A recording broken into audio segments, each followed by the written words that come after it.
Hi friends, Bharat Australia మధ్య 5 మ్యాచ్ల T20 సిరీస్లో ఇప్పటికే భారత్ 2-1 తేడాతో ఆస్ట్రేలియాపై గెలిచి ముందంజలో ఉంది. అయితే సిరీస్ను నిర్ణయించేటటువంటి చివరి మ్యాచ్ రేపు గబ్బాలో జరగబోతున్నది. అయితే ఈ గబ్బా టీ20 మ్యాచ్లో భారత్ గెలవాలంటే ఎలా ఆడాలి, అసలు ఈ గబ్బా స్టేడియం అనేది బౌలింగ్ లేదా బ్యాటింగ్కు ఎలా అనుకరిస్తుంది, ఈ స్టేడియంలో ఇంతకు ముందు జట్లు ఎంత స్కోర్ కొడితే గెలిచాయి, ఇలాంటి అంశాలన్నింటినీ ఈ వీడియోలో తెలుసుకుందాం. Let's begin our episode.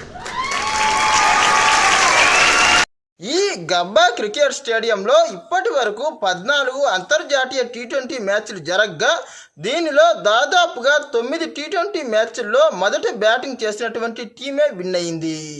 ఇక చేజింగ్కు దిగినటువంటి టీం కేవలం 3 సార్లు మాత్రమే గెలుపొందడం జరిగింది. అంతేకాకుండా ఈ స్టేడియంలో మొదటగా బ్యాటింగ్ చేసినటువంటి టీం యొక్క యావరేజ్ స్కోర్ 160+ మరియు 170- గానే ఉంది.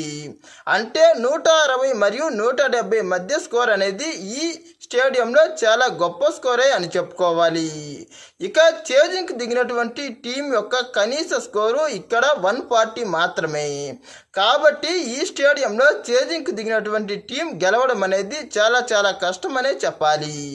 ఇక్కడే భారత్ యొక్క వీక్నెస్ అనేది బయటపడుతుంది. ఎందుకంటే భారత్ ఇప్పటికే వరుసగా 18 మ్యాచ్ల్లో టాస్ ఓడిపోయింది. ఇక అదృష్టం కొద్దీ 3వ టీ20 మ్యాచ్లో టాస్ గెలిస్తే ఆ మ్యాచ్లో దారుణంగా ఓటింగ్ పాలైంది. ఇక ఈ చివరి మ్యాచ్లో భారత్ ఎలా ఆడుతుందో లేదా ఈ టాస్ అనేది భారత్కు ఎంతవరకు అనుకూలిస్తుందో చూడాలి. ఇక గత టీ20 మ్యాచ్లో భారత్ బౌలింగ్ ద్వారా అద్భుతంగా గెలిచినప్పటికీ బ్యాటింగ్లో మాత్రం చాలా సమస్యలే ఎదుర్కొంటున్నది. 4వ టీ20 మ్యాచ్లో భారత్ యొక్క బ్యాట్స్మెన్లు చాలా కష్టంగా బ్యాటింగ్ చేయాల్సి వచ్చింది. అంతేకాకుండా బ్యాట్స్మెన్లు కొందరైతే చాలా స్లోగా బ్యాటింగ్ చేయడమో లేదా అనవసరంగా వికెట్లు చేజార్చడమో చేస్తున్నారు. ఇక ప్రధానంగా గత టీ20లన్నింటినీ ఒకసారి పరిశీలిస్తే వాటిలో మెయిన్గా ఆల్రౌండర్లుగా ఉన్నటువంటి అక్షర్ పటేల్, వాషింగ్టన్ సుందర్, శివం దుబేలు మాత్రమే కాస్త గొప్పగా రాణిస్తున్నారు. ఇక భారత్ యొక్క ప్రధాన బ్యాట్స్మెన్లుగా ఉన్నటువంటి అభిషేక్ శర్మ, శోభ్మన్ గిల్, సూర్యకుమార్ యాదవ్, తిలక్ వర్మ మరియు సంజు శాంసన్లు మాత్రం వారి స్థాయికి తగ్గ బ్యాటింగ్ని మాత్రం చూపించడం లేదనే చెప్పాలి. ఎందుకంటే వీరంతా కూడా 30+ లేదా 30 లోపే స్కోర్లు చేస్తున్నారు. పెద్ద ఇన్నింగ్స్లు మాత్రం ఈ సిరీస్లో ఇప్పటి వరకు నమోదు చేయలేకపోయారు. కాబట్టి వీరి నుంచి భారత అభిమానులు ఒక గొప్ప బ్యాటింగ్ను ఆశిస్తున్నారు.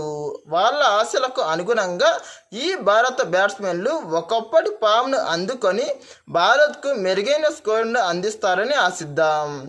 ప్రధానంగా ఈ స్టేడియం అనేది ఎక్కువగా స్పిన్నర్లకు అనుకూలిస్తుందని అనేక మంది క్రికెట్ విశ్లేషకులు భావిస్తున్నారు. ఎందుకంటే గతంలో కూడా ఈ స్టేడియంలో ఎక్కువగా పేస్ బౌలర్లే ప్రభావం చూపారు. ఇక ఆ సమయానికి స్టేడియం ఎలా మారుతుందో మనం ఎవరం ఎక్స్పెక్ట్ చేయలేము. కాకపోతే ఈ మ్యాచ్ సిరీస్ నిర్ణయించేది కాబట్టి భారత్ యొక్క పేస్ బౌలర్లంతా సమిష్టిగా రాణించాల్సిన అవసరం ఉంది. ప్రధానంగా భారత్ యొక్క ప్రధాన పేసర్ అయినటువంటి జస్ప్రీత్ బుమ్రాను దీనిలో ఆడించాల్సిన అవసరం కూడా చాలానే ఉంది. ఎందుకంటే ఈ మ్యాచ్ అనేది సిరీస్ను నిర్ణయించే మ్యాచ్. కానీ మన జట్టు మేనేజ్మెంటు నెక్స్ట్ వీక్లో సౌత్ ఆఫ్రికాతో జరుగుతున్నటువంటి టెస్ట్ సిరీస్ మ్యాచ్కు బుమ్రాకు రెస్ట్ ఇచ్చే అవకాశాలు కూడా ఉన్నాయి. మరి ఇతడు ఆడేది లేనిది మ్యాచ్ జరిగేంత వరకు ఎవరూ చెప్పలేరు. ఇక ఒకవేళ ఇతడు గనక మ్యాచ్ ఆడకపోతే ఇతడి స్థానంలో హర్షిత్ రాణాను దింపే అవకాశాలున్నాయి. ఒక విధంగా ఇతడు బ్యాటింగ్కు పనికి వచ్చినా కొన్నిసార్లు మాత్రం బౌలింగ్లో స్ట్రగుల్ అయ్యే అవకాశాలు ఉన్నాయి. అదీ కాక ఇది సిరీస్ను నిర్ణయించే మ్యాచ్. మరి ఎలా అతడు ప్రదర్శన చేస్తాడో చూడాలి.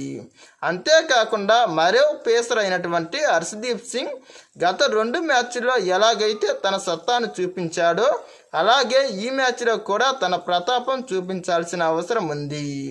ఇక వరుణ్ చక్రవర్తిని తీసుకునేది లేనిది కూడా అంత ఖచ్చితంగా చెప్పలేము. ఇక ఆస్ట్రేలియా తరపున చూసుకుంటే ఆ జట్టు యొక్క మెయిన్ బౌలర్లు దూరమైనప్పటికీ ఆ జట్టు తరపున ఉన్న నాథన్ ఎల్లిస్ మరియు ఆడమ్ జంపాలు బాగానే బౌలింగ్ చేస్తున్నారు.